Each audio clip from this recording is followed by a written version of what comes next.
Charlie here from Base Miami. I wanted to welcome you to our video series where we'll be discussing all things related to expansion into the US market. And today we'll be having a chat with Lisbeth Flores. She's one of the partners at PhD Law. Liz holds a Juris Doctorate from Harvard Law School and a bachelor's degree in government, magna cum laude from Harvard University. And she has over 16 years of experience advising clients in complex cross-border transactions. Her firm, PhD Law, has advised hundreds of tech companies across Latin America, including market leaders like Mercado Libre, Open English, Mural, Compare Online, 99, and many others. And many of their lawyers were previously entrepreneurs as well, founding companies such as Ideame, The Lab Miami, Miami Angels. Well, thanks, Liz, for being with us here today. Thank you for having me. Great. So Liz, let me start by asking you this. As you know, we work with a lot of different entrepreneurs from LATAM, and many of these companies are looking for that initial entity set up and support. So what is the approach that you take with entrepreneurs when they are, approaching and saying, hey, I want to open my company in the US? Mm-hmm. We try to keep it as simple as possible. And it's obviously much easier if the structure of the company in Latin America is very simple. So when we have a potential client who comes with a Latin American company already formed and they want to form a US holding company, and the Latin American company has various classes of stock with various rights, et cetera, it becomes much more complex. So what I would advise to any entrepreneurs in Latin America who see a future establishing a holding company in the United States is to keep things as simple as possible. If possible, all common equity, no special rights outside of the ordinary, no special voting rights, et cetera. Of course, in some cases, it's unavoidable because you might have an investor who insists upon special rights. But any level of complexity really makes the transfer into the United States more complex. And as lawyers, you'd think we would like things to be more complex because we earn fees, but it makes us happy when we can do something, very quickly, efficiently, and inexpensively for our clients. Our clients are entrepreneurs, and we would rather that they spend that money on growing their business rather than on legal fees. So that's why I always advise keep it simple, but at the same time, don't try to do it yourself. Definitely get legal help from folks who have done this before and who will steer you down the path of keeping things as simple as possible. Yeah, and that's cool that you had entrepreneurs also in the firm, so they know the grind that it takes and the money and the time is limited, so that you can guide them on making it easier for them. And you just said something interesting, like what are some of the pitfalls that companies make in this stage when they are setting up the company? And as you said, maybe the do-it-yourself kind of thing. What mistakes that you have seen? Mm-hmm. Well, I always say we make a little bit of money when we form companies from scratch. We make a lot more money when our clients have tried to do it themselves. It is very important to have good legal and accounting advice from the very beginning. I'm just amazed, I have, clients who do rounds in the millions of dollars, but yet they don't want to hire a US accountant. And then something comes up in a future round when a VC fund does diligence and finds there's a tax issue that could have been easily avoided if they had spent a couple $1,000s on an accountant. Same goes for lawyers. I always say your legal structure is the house where your company lives. So unless you are a professional architect or a builder, you probably don't want to build your own house because it's going to fall on top of your family. Well, it's the same for a legal structure. We have a lot of clients who tried to cut costs by doing things themselves from forms they found online. And it gets very messy, costly, and time consuming to try to unwind anything that was done improperly. But at the same time, there are some things that clients can do themselves. And we will always point our clients towards those things that we feel they can handle by themselves. For example, oftentimes forming a single member LLC is really not complex at all, and it can be done through online sources such as Clerky or Rocket Lawyer. And things like NDAs tend to be very formulaic. So we like our clients to save money. We want them to feel like when they are using us, we're adding value. So if the client wants to save, we can always point them towards things that are very easy and cookie cutter. But there are certain things for which you do need a lawyer's help. Awesome. That's good to know then that you're not going to just charge them for doing things that they can do themselves if there's some of them, but that you can overview that and say, okay, you know what, yeah, maybe this you can do it on your own time, but then this, no, this, you know, you need us for this. So that's it. That's cool. And in terms of that, like in terms of ongoing, let's say, what is some of the legal support that they will need on an ongoing basis in terms of compliance or, you know, HR, that kind of thing for the day-to-day? Well, we always advise focusing on the things that venture capital funds are going to focus on when they do their diligence, because that might seem very far off in the future, but certain things, if done right from the beginning, can save a lot of headaches and a lot of needless explanations that you're going to need to make to a potential investor. So protection of the intellectual property is very important.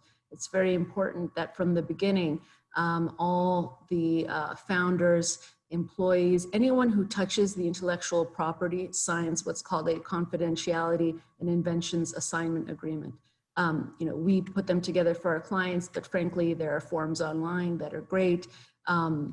Anyone who comes into the company needs to sign one of those from the get-go, because a venture capital fund will come along and will be very concerned to make sure that they are investing in a company that has protected its rights to its intellectual property. And sometimes it's just too late to go back. For example, if you have a founder who leaves the company and hasn't signed one of these documents, which again is very cheap and easy and can be found online and takes, you know, about 5 minutes to sign and review, you know, then, you know, oftentimes it's hard to find that founder, or they don't cooperate and they won't sign it.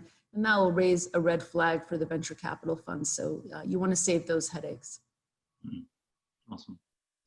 And in that sense, when, you know, they're getting ready for either an angel investment, seed investment, or actually a VC round, how would you help prepare them for that? Yeah, well, the number one thing is to have all the legal documents in order and well organized. So, you know, we can do that as lawyers. It's also, you know, we have a lot of founders who just don't want to touch the legal documents. And it's very important for the founders to know, you know, what they have, what their legal documents say. You know, take the time for the lawyer to answer any questions that you might have and have them, you know, very well organized. You know, sometimes our clients, to save money, will want to collect their own signatures, and that's fine. But send a copy of the signed document to your lawyer, and definitely keep everything in an organized file. It will just save so many headaches when you have investors down the line doing diligence. Awesome. You know, I wanted to ask you, maybe this is a tough question. I don't know if you can answer it, but it's in terms of rough numbers of investment that an entrepreneur should plan for legal fees in their initial 6 to 12 months in the US, let's say. Just it could be rough, but it's like, or do I need, you know, $10,000 a year or $100,000 a year in legal fees to survive those initial months?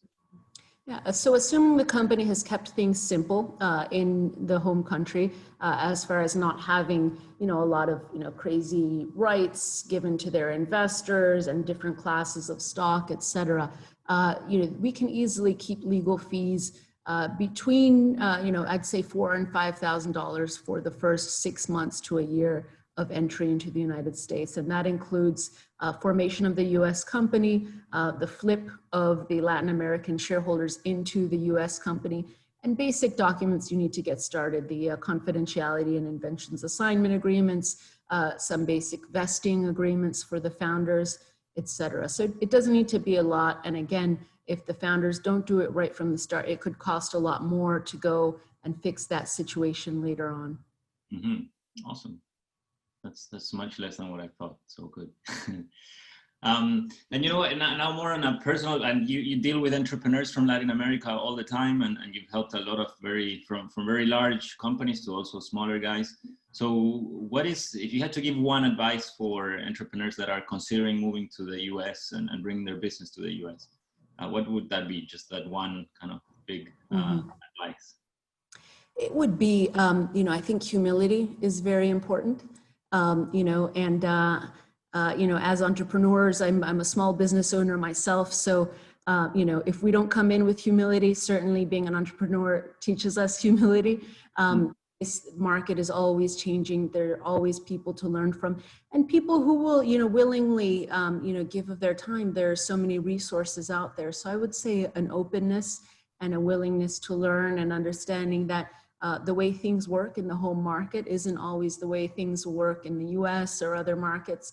So just, being willing to constantly learn, adapt, and take advantage of the resources that are out there. I think, to me, this is the beauty of having a small business, of being an entrepreneur, of growing a business. Is it's an opportunity to constantly learn, to constantly get exposure to, very smart people in the market, and learn what people are doing with their companies. So I would say, looking at it as a learning experience, and being able to grow from those who have come before.